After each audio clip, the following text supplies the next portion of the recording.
Hello friends, welcome back to my YouTube channel. जैसा कि हम लोग प्रीवियस ईयर क्वेश्चंस को ईयर वाइज प्रैक्टिस कर रहे हैं, तो अभी तक हम लोग ईयर 2000 के क्वेश्चंस को प्रैक्टिस कर रहे थे। आज हम स्टार्ट करेंगे ईयर 2001 के क्वेश्चंस को प्रैक्टिस करना।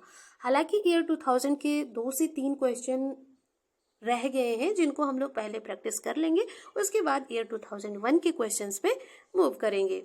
ये जो प्रीवियस ईयर क्वेश्चंस की स्पेशल सीरीज है, आई होप ये आप लोगों के प्रिपरेशन में हेल्पफुल हो रही होगी। तो चलिए क्वेश्चंस पे चलते हैं। क्वेश्चन नंबर है 87। Find out the correct sentence. Correct sentence find out करना है। ऑप्शंस कौन कौन से हैं? None of the above, he is too rich not to starve, he is rich enough to starve, he is too rich to starve. तो इन चारों में से कौन सा सेंटेंस है जो कि करेक्ट होगा? ये क्वेश्चन बेसिकली है सिंथेसिस से। सिंथेसिस में क्या होता है कि किसी दो या दो से अधिक सिंपल सेंटेंस को मिला करके एक नया सिंपल सेंटेंस या फिर कॉम्प्लेक्स या कंपाउंड सेंटेंस बनाया जाता है। हालांकि इसमें तो कॉम्प्लेक्स एंड कंपाउंड तो नहीं दिख रहा है, ये एक सिंपल सेंटेंस ही है जो दो सिंपल सेंटेंस से मिलकर बना हुआ है। तो जब हम दो सिंपल सेंटेंस को मिक्स करके एक नया सिंपल सेंटेंस बनाते हैं, तो इस तरीके से 3 रूल के तहत हम बनाते हैं। तो वो कौन कौन से? पहला होता है पार्टिसिपल का यूज करके, एंड दूसरा होता है इन्फिनिटिव को यूज करके, एंड तीसरा जो होता है वो नॉमिनेटिव को यूज करके बनाया जाता है। तो यहाँ पे इन्फिनिटिव को यूज करके बनाया गया है। इन्फिनिटिव क्या होता है? जहां पे 2 प्लस वर्ब की फर्स्ट फॉर्म आती है। तो इन सब में 2 प्लस वर्ब की फर्स्ट फॉर्म आई है, बाकी के तीनों सेंटेंस में। तो जब इन्फिनिटिव का यूज करके सिंपल सेंटेंस बनाते हैं, तो उसका जो फॉर्मूला होता है वो क्या रहता है? Subject plus verb plus two plus adjective plus infinitive. तो ये फॉर्मूला किसमें फिट बैठ रहा है? सब्जेक्ट, तीनों में सब्जेक्ट है, वर्ब इज, टू इसमें भी है, इसमें नहीं है। तो ऑप्शन नंबर सी गलत हो गया। टू रिच प्लस एडजेक्टिव, ठीक है, नॉट नहीं होगा। बाकी का बचा ऑप्शन नंबर डी, जो कि हमारा सही आंसर हो जाएगा। नेक्स्ट क्वेश्चन पे चलते हैं। क्वेश्चन नंबर 88 है, which of the following sentences is in passive voice. कौन सा सेंटेंस है जो कि पैसिव वॉइस में है? तो पैसिव वॉइस में अगर कुछ भी नहीं पता है तो बस इतना याद रखना है कि पैसिव वॉइस में हमेशा वर्ब की थर्ड फॉर्म आती है। ऑप्शन नंबर ये नोज, नहीं, थर्ड फॉर्म नहीं है, ऑप्शन गलत। ऑप्शन नंबर बी है he went to, second form है, ये भी गलत। You can not compete in this game this year, ये भी गलत है। सीज was awarded, यहाँ पे मिल गई थर्ड फॉर्म, ऑप्शन नंबर सही। कुछ नहीं देखना है, जैसे ही वर्ब की थर्ड फॉर्म दिखती है आंसर टिक मारो और सही जाएगा। नेक्स्ट क्वेश्चन पे चलते हैं। ये भी पैसिव वॉइस से ही है। Which of the following sentence is not in passive voice. कौन सा सेंटेंस है जो पैसिव वॉइस नहीं है? तो कुछ भी नहीं देखना है, विदाउट टाइम वेस्ट किए हमें वर्ब की थर्ड फॉर्म देखनी है। पनिश्ड इसमें है, नहीं होगा। नेक्स्ट है अवॉर्डेड, थर्ड फॉर्म आ गई, नहीं।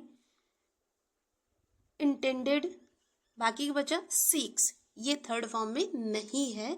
ऑप्शन नंबर डी होगा जो कि इस क्वेश्चन का सही आंसर हो जाएगा। My uncle seeks in appointment with you, ये जो है ये एक एक्टिव वॉइस है, बाकी के तीनों सेंटेंस पैसिव वॉइस में है। तो इस तरीके से हम क्वेश्चंस को सही कर सकते हैं अगर रूल्स नहीं याद है तब भी। Clear friends? नेक्स्ट क्वेश्चन पे चलते हैं। नेक्स्ट क्वेश्चन है क्वेश्चन नंबर 90, और ये ईयर 2000 का लास्ट क्वेश्चन है, यानी इसके बाद हम ईयर 2001 के क्वेश्चंस पे मूव करेंगे। Fill in the blanks with a suitable preposition और verb. He dash the bus when it came. तो यहाँ पे कौन सी वर्ब या प्रिपोजिशन का यूज किया जाएगा जो कि इस सेंटेंस में सुटेबल होगी? Got on, none of the above, got in, got off. तो इसका सही आंसर हो जाएगा option number A, got on. तो यहाँ पे हमने ईयर 2000 से 90 क्वेश्चंस को कंप्लीट किया। अब हम ईयर नंबर 2001 के क्वेश्चंस पे 2001 का फर्स्ट क्वेश्चन है पंक्चुएशन से। Correctly punctuated sentence is. कौन सा सेंटेंस है जो करेक्टली पंक्चुएटेड है, यानी सही पंक्चुएशन में लिखा हुआ है? Two brackets are not used in a single sentence. बिल्कुल गलत है, क्योंकि एक सिंगल सेंटेंस में टू ब्रैकेट्स का यूज कर सकते हैं।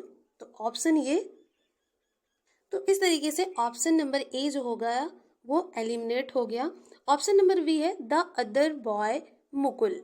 यहाँ पे अदर बॉय मुकुल के बीच में ब्रैकेट नहीं आएगा, तो ये भी गलत। ऑप्शन नंबर डी है the other boy Mukul, same brackets 2 bar use किया। एक सेंटेंस में 2 बार ब्रैकेट्स आ सकते हैं बट सेम ब्रैकेट्स नहीं आएंगे। ऑप्शन नंबर सी जो कि सही है, the other boy Mukul alias Munna was there. यानी कि जो दूसरा बॉय मुकुल उर्फ मुन्ना था, वो दूसरा लड़का मुकुल उर्फ मुन्ना वहां था। इसका हिंदी अर्थ ये हो जाएगा। ऑप्शन नंबर सी जो होगा वो इस क्वेश्चन का सही आंसर होगा, यानी option number C correctly punctuated sentence है। नेक्स्ट क्वेश्चन पे चलते हैं। क्वेश्चन नंबर 2 है best works of Shakespeare was done. तो जो विलियम शेक्सपियर हैं, इनका बेस्ट वर्क कब आया? After 1612, before 1601, before 1595, after 1603। सही आंसर हो जाएगा आफ्टर 1603। विलियम शेक्सपियर ने अपनी पूरी लाइफ में 37 प्लेज एंड 154 सोनेट्स लिखा है।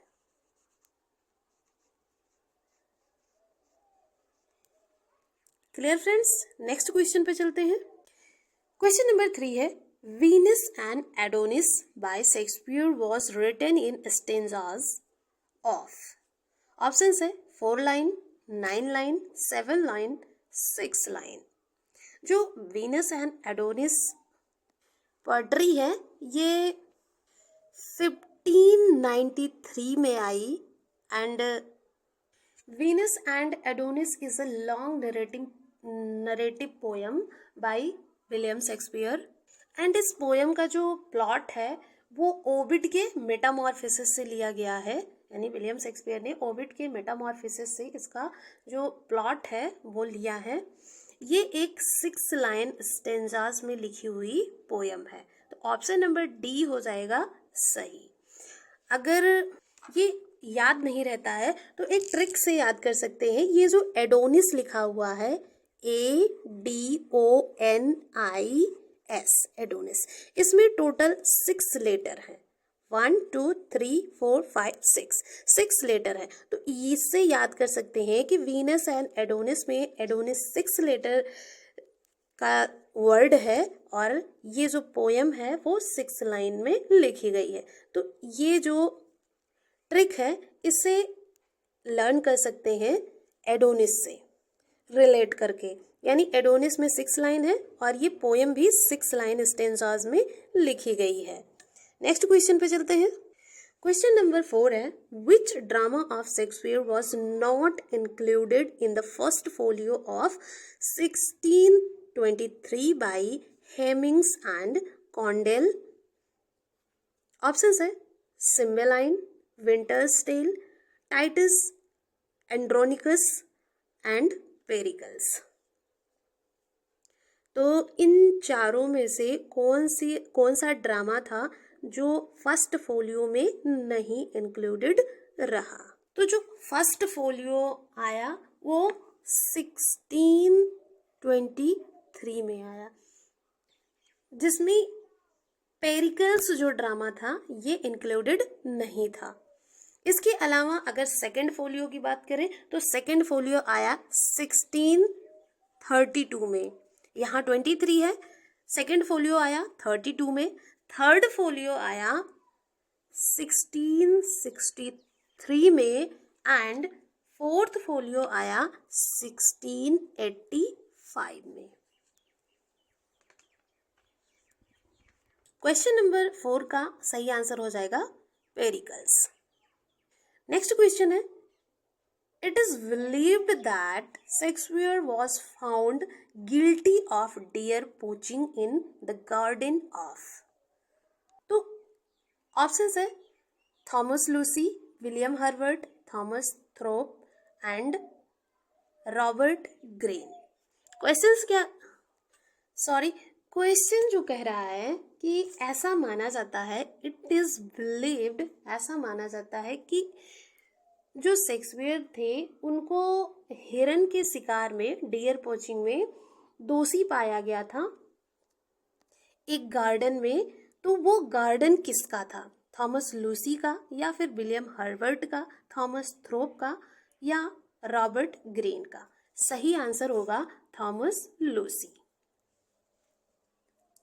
ऐसा माना जाता है कि जो थॉमस लूसी थे, इनके बगीचे में हिरन के शिकार का दोषी पाया गया था विलियम शेक्सपियर को।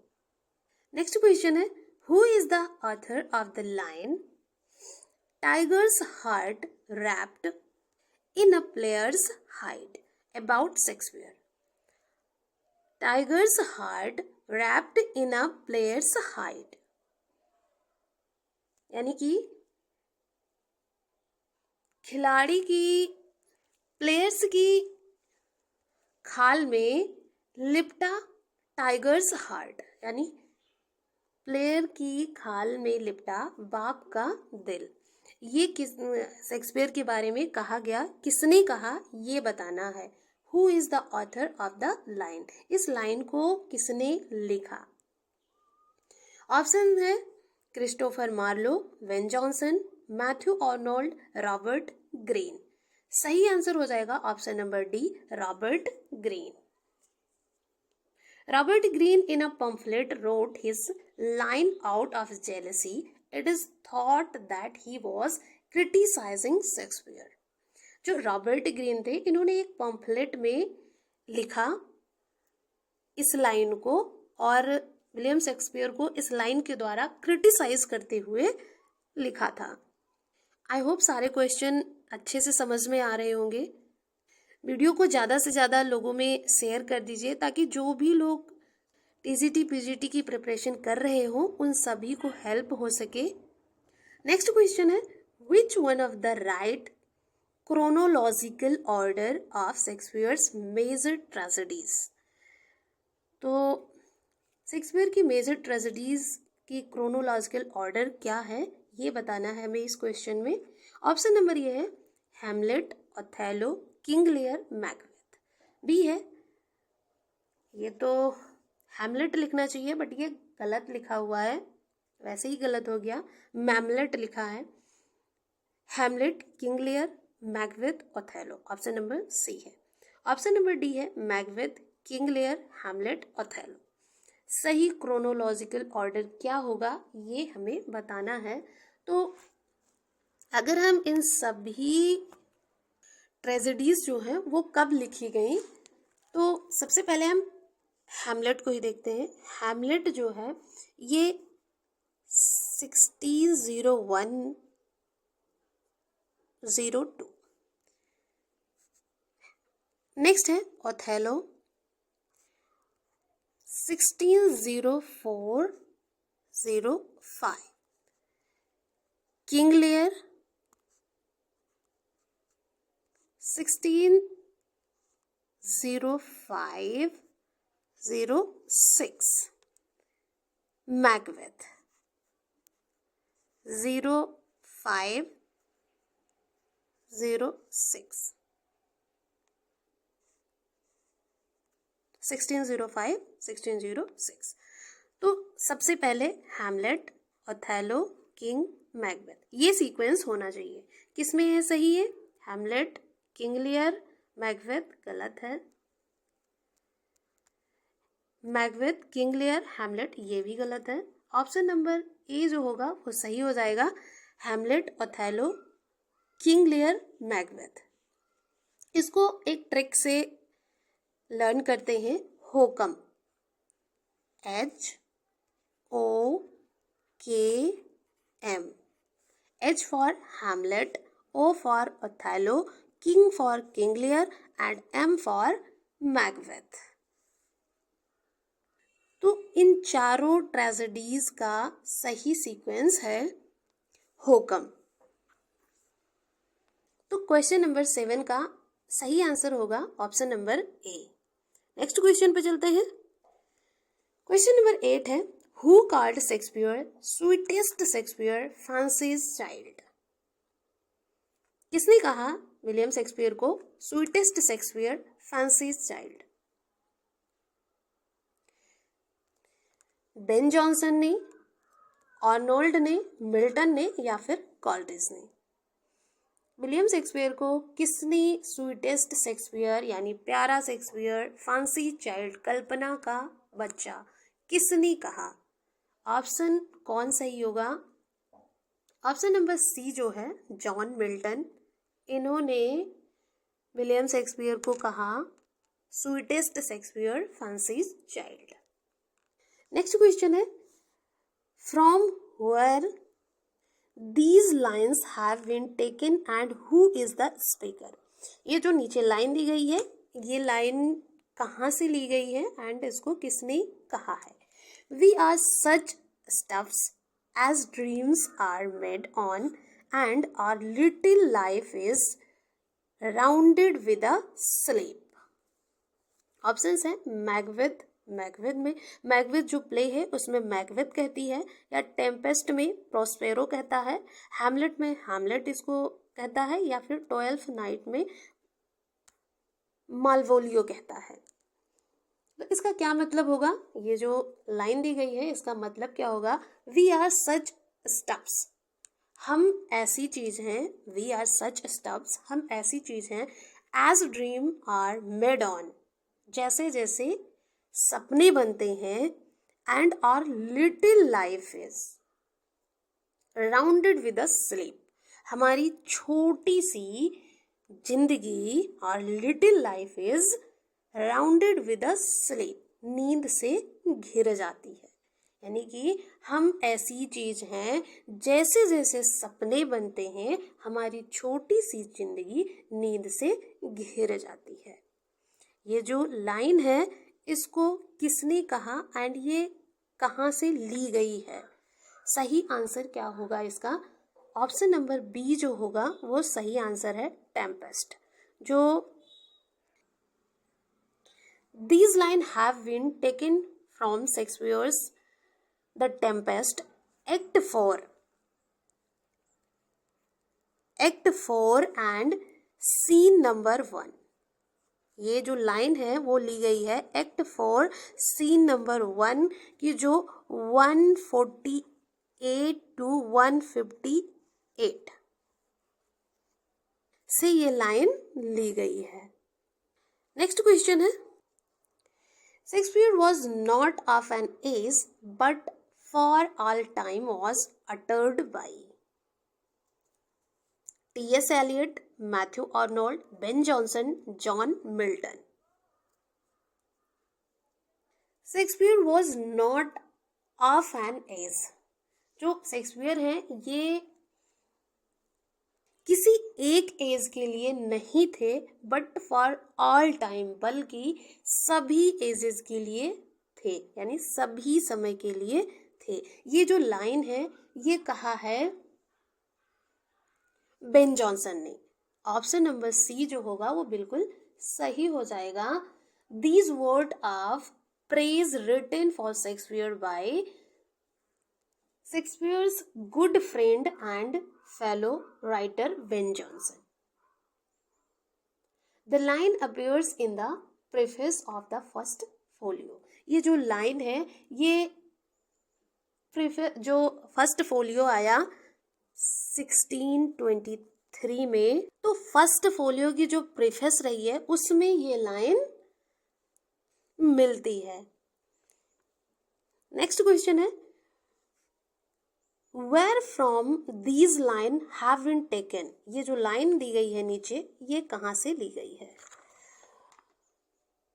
Good friend for Jesus sake forever to dig the dust enclosed here, please to the man that spares these stones and crushed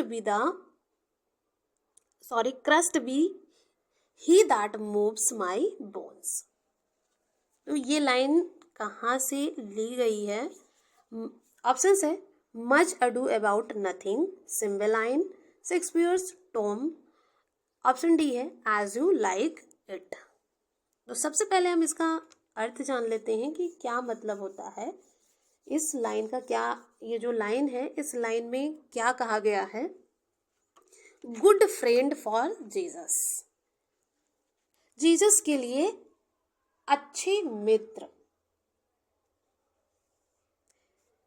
to dig the dust enclose here, ये जो इनक्लोज डस्ट है इसको डिग करने से बचो. सेक for ever, इसको डिग करने से बचो. Bless be the man that spares these stone, वो आदमी जो इन पत्थरों को छोड़ देगा वो धन्य है, यानी ब्लेस है. एंड क्रस्ट विदा that moves my bones, and वो जो मेरी हड्डियों को हिलाए, मूव्स माई बोन्स, वो क्या है? वो क्रस्ट है यानी कि सापित है.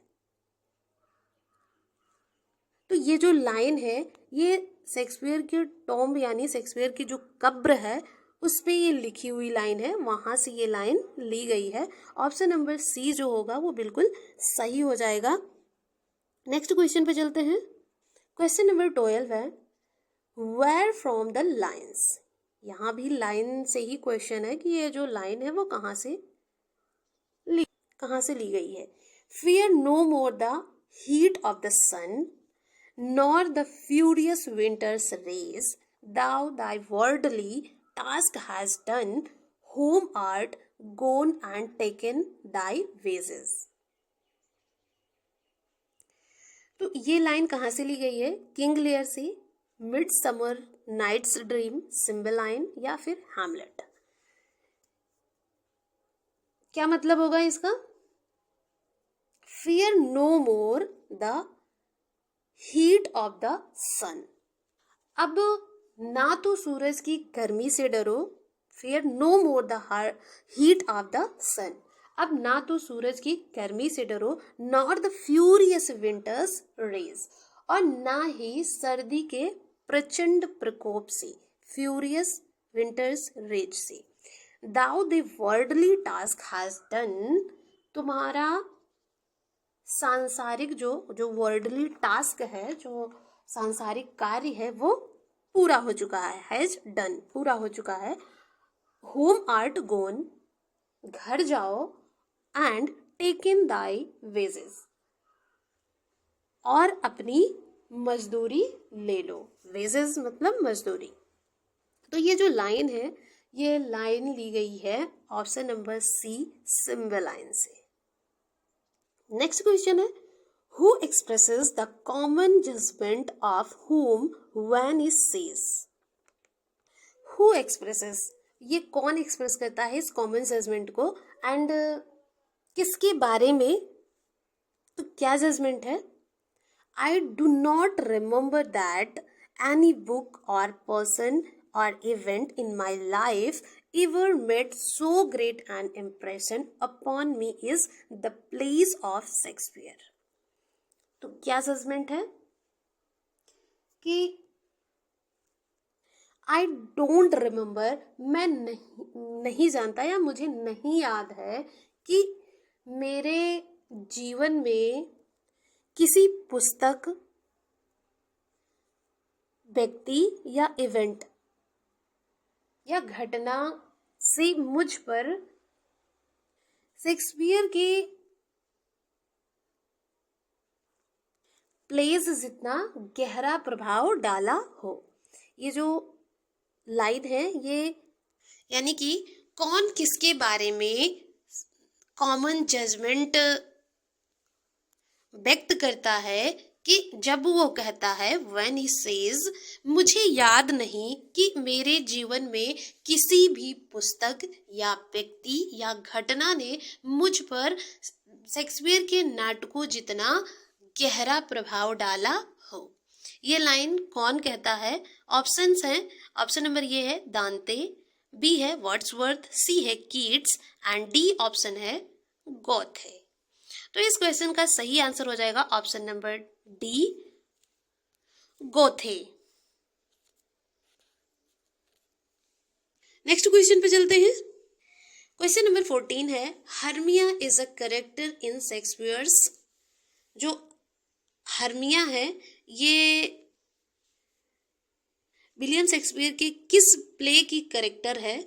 कौन सा ऑप्शन सही होगा?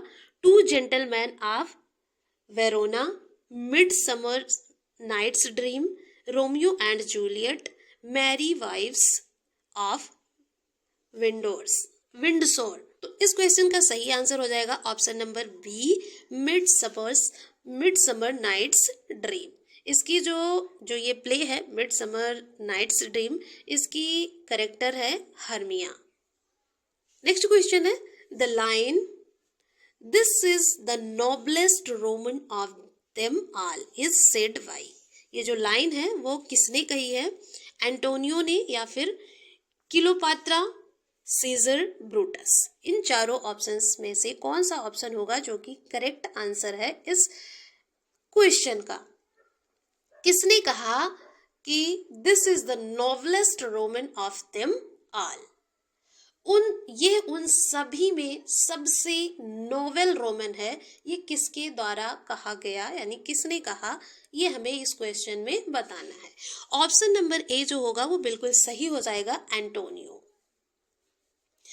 This line is said by Antony in Julius Caesar. Julius Caesar में एंटोनियो कहता है एक्ट 5 में, एक्ट 5 में कहता है एंड सीन 5, एक्ट 5 के सीन 5 में एंटोनियो इस लाइन को कहता है। कब कहता है? At the death of Brutus, because he knew that Brutus was the single person on the side of conspirators who participated in the conspiracy against Caesar for the love of his country rather than personal ends. Next question पे चलते हैं। Identity the poet and the poem. ये जो line दी गई है ये हमें find out करना है कि कौन सी पोयम की लाइन है एंड उस पोयम का पोएट कौन है। Our worth is but a sleep and a forgetting. The soul that rises with us our life's star hath had else where its setting. ये जो क्वेश्चन है ये असिस्टेंट प्रोफेसर 2017 में पूछा गया था। ऑप्शन कौन कौन से हैं? वर्ड्सवर्थ के टिंटन एवे से, या फिर वर्ड्सवर्थ के odd and intimations of immortality से है ये पोएम की जो लाइन है। शेक्सपियर के टेम्पेस्ट से लिया गया है या मिल्टन के पैराडाइज लॉस्ट से। तो इस क्वेश्चन का सही आंसर हो जाएगा ऑप्शन नंबर बी, वर्ड्सवर्थ की odd on intimations of immortality से ये लाइन ली गई है। इसका मतलब होता है हिंदी में our birth is but a sleep and a forgetting. जो हमारा जन्म है एक नींद और एक विस्मरण मात्र है।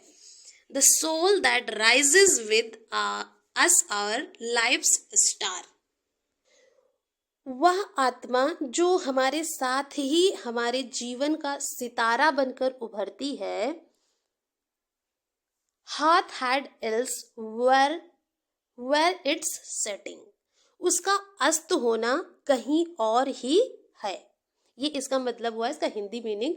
ये जो लाइन है ये odd on intimations of immortality से ली गई है और जिसके पोएट हैं William Wordsworth.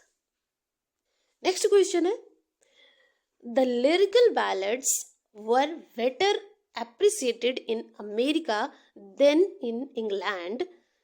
The first edition published in America in year. तो इसका फर्स्ट एडिशन पब्लिश हुआ अमेरिका में, कब पब्लिश हुआ ये हमें बताना है। 1802, 1801, 1798, 1805. The lyrical ballads were better appreciated in America than in England. England की अपेक्षा लिरिकल बैलेड को इंग्लैंड की अपेक्षा अमेरिका में अधिक अप्रिशिएट किया गया, अधिक सराहना मिली और ये पब्लिश हुआ 1798 में, इसका फर्स्ट एडिशन आया। इस क्वेश्चन का सही आंसर हो जाएगा option number C. Question number 18 है, when was Wordsworth laureated, Wordsworth को कब पुरस्कृत किया गया? 1805 में या फिर पॉस्थुमसली यानी कि मरणोपरांत 1843 में, 1798 में। तो आफ्टर द डेथ ऑफ सदी इन 1843 Wordsworth became the poet laureate. He initially refused the honor saying that he was too old. जब जो सदी थे, जिनको हम साउदी भी कहते हैं, रॉबर्ट साउदी, इनकी डेथ होती है, उनके बाद जो है वर्ड्सवर्थ को पोएट लॉरेट 1843 में बनाया जाता है और शुरुआत में यानी कि प्रारंभ में तो ये मना कर देते हैं ऑनर के लिए, ये कह के कि वो बहुत बूढ़े हो चुके थे, he was too old. But बाद में ये इस ऑनर को एक्सेप्ट कर लेते हैं। जो उस टाइम के प्राइम मिनिस्टर थे रॉबर्ट पील, वो इनको कन्विंस करते हैं और कहते हैं assured him that you shall have nothing required of you. Thus he became the only poet laureate to write an officially verses. ये एक ऐसी एकमात्र कवि पुरस्कार विजेता बने वर्ड्सवर्थ जिन्होंने कोई आधिकारिक कविता नहीं लिखी। तो इस क्वेश्चन का सही आंसर हो जाएगा 1843। नेक्स्ट क्वेश्चन है, nature never did betray the heart that loved her.